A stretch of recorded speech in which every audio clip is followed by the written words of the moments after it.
शेरी की दुनिया इस लम्हे अंधेरों में डूब जाती है जब जायशा उसके सामने ये होलनाक हकीकत बयान करती है कि उसने उर्सिलान से मोहब्बत की खातिर नहीं बल्कि सिर्फ उसकी जिंदगी तबाह करने के लिए शादी की थी। ये सुनकर शेरी के दिल में गुस्से की आग भड़क उठती है। अगर हालात उसका साथ देते तो शायद वो उसी वक्त जायशा का गला दबा देती, मगर वक्त और मजबूरी उसके हाथ बांध देते हैं। दूसरी जानिब सुफियान पर भी हकीकत का ऐसा कारीवार होता है कि वो अंदर से मुकम्मल तौर पर टूट जाता है। उसे शिद्दत से एहसास होने लगता है कि जायशा की शादी अरसलान से करवाकर उसने अपनी जिंदगी की सबसे बड़ी गलती की थी। लेकिन असल क़यामत तो इस वक्त बर्पा होती है जब अरसलान खुद एतराफ़ करता है कि वो कभी जायशा से मोहब्बत ही नहीं करता था। ये सब सिर्फ उसकी और शेरी की सोची समझी चाल थी ताकि जायशा को अपने जाल में फंसाया जा सके। ये सच सुनकर सुफियान की रूह तक जख्मी हो जाती है। वो शदीद जहनी दबाव और सदमे का शिकार हो जाता है। उसकी तबीयत तेजी से बिगड़ने लगती है और पूरा खानदान परेशानी में मुब्तला हो जाता है। दर शेरी भी खामोश नहीं बैठती बल्कि वो एक नई और इंतहाई खतरनाक चाल चलती है। वो अचानक अरीशा पर बेपनाह मोहब्बत लिटाना शुरू कर देती है। हर वक्त उसका ख्याल रखती है, इसके लिए खाने बनाती है और सबके सामने एक हमदर्द और मुखलिस औरत बनने की कोशिश करती है। मगर इस मोहब्बत के पर्दे में एक खौफनाक साजिश छुपी होती है। इसका असल मकसद सिर्फ एक होता है, किसी भी कीमत पर अरीशा के रहम में पलने वाले मासूम बच्चे को दुनिया में आने से पहले ही खत्म कर देना। एक दिन शेरी खफिया तौर पर एक मशकूक औरत से मिलती है जो उसे ऐसी खतरनाक दवा देती है जिसके इस्तेमाल से हमल ज़ाया हो सकता है। शेरी मौका की तलाश में रहती है ताकि वो ये दवा अरीशा के खाने या जौस में मिला सके। इसी दौरान जायशा इत्तिफाकन शेरी की यह खफिया मुलाकात देख लेती है। पहले तो वो खामोश रहती है, मगर जब उसे साजिश की संगीनी का एहसास होता है तो वो भी परेशान हो जाती है। दूसरी तरफ इरसिलान को महसूस होने लगता है कि घर में कुछ ना कुछ गलत ज़रूर हो रहा है। उसे बार बार लगता है कि शेरी अरीशा के साथ गैर मामूली रवैया अख्तियार कर रही है। वो खामोशी से शेरी पर नजर रखना शुरू कर देता है। कहानी में उस वक्त जबरदस्त मोड़ आता है जब शेरी अरीशा को अपने हाथों से जोश पिलाती है, लेकिन ऐन इसी लम्हे अरसलान वहां पहुंच जाता है। वो जोश का गिलास अरीशा के हाथ से ले लेता है और शक होने पर इसे लिबार्टरी टेस्ट के लिए भजवा देता है। रिपोर्ट सामने आते ही सबके पैरों तले जमीन निकल जाती है, क्योंकि जूस में वाकई एक खतरनाक मादा शामिल किया गया होता है। ये हकीकत सामने आने के बाद पूरा खानदान शेरी के खिलाफ खड़ा हो जाता है। अरीशा की आंखों से आंसू बहने लगते हैं, जबकि इरसलान गुस्से से शेरी से पूछता है कि आखिर एक बेगुनाह बच्चे से उसकी क्या दुश्मनी थी।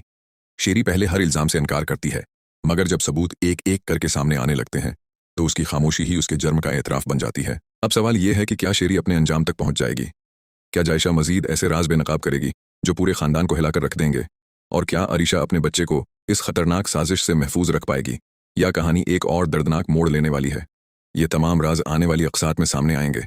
यह हकीकत सामने आने के बाद पूरा खानदान शेरी के खिलाफ खड़ा हो जाता है, मगर शेरी अभी भी हार मानने के लिए तैयार नहीं होती। वो गुस्से से इरसलान की तरफ देखते हुए कहती है, तुम सब मुझे मुजरिम समझ रहे हो, लेकिन अभी तुमने मेरा असल रूप देखा ही कहाँ है। अरीशा खौफजदा होकर इरसलान के पीछे खड़ी हो जाती है, जबकि जायशा खामोशी से शेरी के चेहरे के बदलते हुए तासरात देख रही होती है। अचानक शेरी एक ऐसी बात कह देती है जिसे सुनकर सबके होश उड़ जाते हैं। वो कहती है, अगर एक मंसूबा नाकाम हो गया है तो इसका मतलब ये नहीं कि मैं अपनी मंजिल छोड़ दूंगी। ये बच्चा इस दुनिया में कभी नहीं आएगा। ये सुनते ही इरसलान का गुस्सा आसमान को छूने लगता है। वो शेरी को सख्त लहजे में खबरदार करता है, अगर तुमने अरीशा या उसके बच्चे की तरफ दोबारा बड़ी नज़र से देखा तो मैं खुद तुम्हें कानून के हवाले कर दूंगा। मगर शेरी सिर्फ एक प्रासरार मुस्कुराहट के साथ वहां से चली जाती है। उसकी खामोशी ही बता रही होती है कि वो कोई नई और पहले से भी ज्यादा खतरनाक चाल चलने वाली है। रात के अंधेरे में शेरी खफिया तौर पर घर के पिछले हिस्से में किसी नामालूम शख्स से मिलती है। वो शख्स उसे एक लिफाफा देते हुए कहता है, उस बार कोई गलती नहीं होनी चाहिए। अगर यह मंसूबा कामयाब हो गया तो हमेशा के लिए रास्ता साफ हो जाएगा। शेरी लिफाफा मजबूती से पकड़कर कहती है, उस बार कोई मुझे नहीं रोक सकेगा। मगर उसे जरा भी अंदाजा नहीं होता कि कुछ फासले पर खड़ी जायशा ये सारी गुफ्तगू सुन चुकी है। जायशा फौरन अपना मोबाइल निकालकर पूरी गुफ्तगू रिकॉर्ड कर लेती है। इसकी आंखों में पहली बार यह इज़्म नजर आता है कि अब वो शेरी की हर साजिश का पर्दाफाश करके रहेगी। दूसरी तरफ अरीशा को अचानक शदीद तकलीफ महसूस होती है और वो बेहोश होकर जमीन पर गिर जाती है। घर में कहराम मच जाता है। अरसलान फौरन उसे अस्पताल लेकर जाता है, जहां डॉक्टर सबको बाहर इंतजार करने का कह देते हैं। कुछ देर बाद डॉक्टर बाहर आते हैं और नहायत संजीदा लहजे में कहते हैं, अगले चंद घंटे बहुत अहम हैं। अगर जरा सी भी गफलत हुई तो माँ और बच्चे दोनों की जान खतरे में पड़ सकती है। डॉक्टर की ये बात सुनते ही इरसलान के कदमों तले जमीन निकल जाती है, जबकि दूसरी तरफ शेरी के चेहरे पर एक प्रासरार मुस्कुराहट उभर आती है, जैसे उसकी कोई नई चाल अपना असर दिखाना शुरू कर चुकी हो। अरसलान बेचैनी से अस्पताल के कॉरिडोर में चहलकदमियां करने लगता है। सुफियान भी कमजोर जिस्म के साथ वहां पहुंच जाता है। वो कांपती हुई आवाज में अरसलान से कहता है, बेटा, अगर अरीशा और बच्चे को कुछ हो गया तो मैं खुद को कभी माफ नहीं कर सकूंगा। इसी दौरान डॉक्टर दोबारा बाहर आते हैं और बताते हैं कि अरीशा की हालत अब पहले से बेहतर है, मगर उसे किसी भी किस्म के जहनी दबाव से दूर रखना होगा। डॉक्टर ये भी कहते हैं कि ऐसा लगता है जैसे अरीशा ने कोई नुकसानदह चीज इस्तेमाल की थी, जिसकी मुकम्मल रिपोर्ट चंद घंटों में आ जाएगी। ये सुनते ही अरसलान के दिल में शेरी पर शक मजीद गहरा हो जाता है। वो फौरन घर के तमाम मुलाजमीन को बुलाकर पूछ गुछ शुरू कर देता है।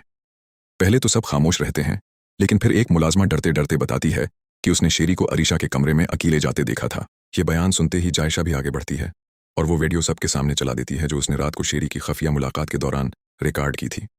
वीडियो देखकर पूरा खानदान हैरान रह जाता है। शेरी के पास कोई जवाब नहीं बचता, मगर वो फिर भी खुद को बेकसूर साबित करने की कोशिश करती है। शशक शेरी गुस्से में चीख कर कहती है, हाँ, मैंने ये सब किया क्योंकि तुम सब ने मेरी जिंदगी भर